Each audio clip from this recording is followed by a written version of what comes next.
आने के बाद जिंदगी में सबसे ज्यादा अच्छा अनुभव कौन सा रहा?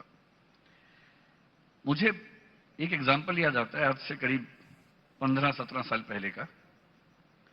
एक लड़की मुझसे मिलने आई जिसकी उम्र रही होगी करीब 21-22 साल उस समय,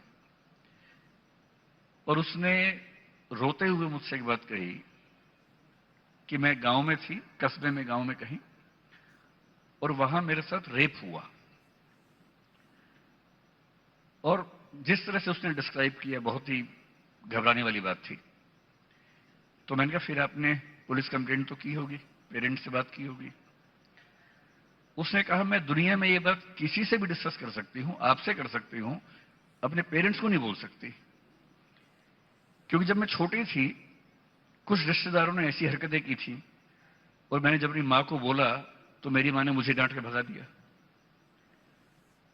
और उस लड़की के मन में एक ही सपना था, बोले मुझे नौकरी नहीं चाहिए, मैं जिंदगी जी लूंगी, मेरा मन करता है कि मैं पुलिस बनूं और कम से कम अपने इलाके में किसी और बच्ची के साथ ये ना होने दूं।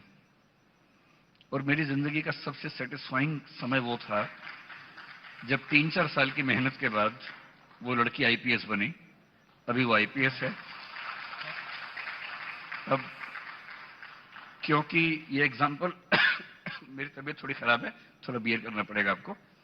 अब ये एग्जाम्पल क्योंकि बहुत पर्सनल है तो मैं नाम तो रिवील नहीं कर सकता हूं, लेकिन मुझे खुशी है कि उसने अपना वायदा निभाया और वो जहां है बहुत सारी बच्चियों की हेल्प कर पा रही है। तो मुझे चिंता इस बात से होती है, अगर कोई अपने पेरेंट्स से ये बात भी नहीं कर पा रहा कि मेरे साथ ऐसा हुआ, तो सीखने की जरूरत इस बच्चे को है या पेरेंट्स को है? और मेरे ख्याल से हमारे देश में कोटा में जो सुसाइड्स इतने सारे होते हैं, दिल्ली में तो क्योंकि बच्चे बड़ी उम्र के होते हैं, समझदार हो जाते हैं, लेकिन कोटा में तो बहुत छोटे बच्चे होते हैं।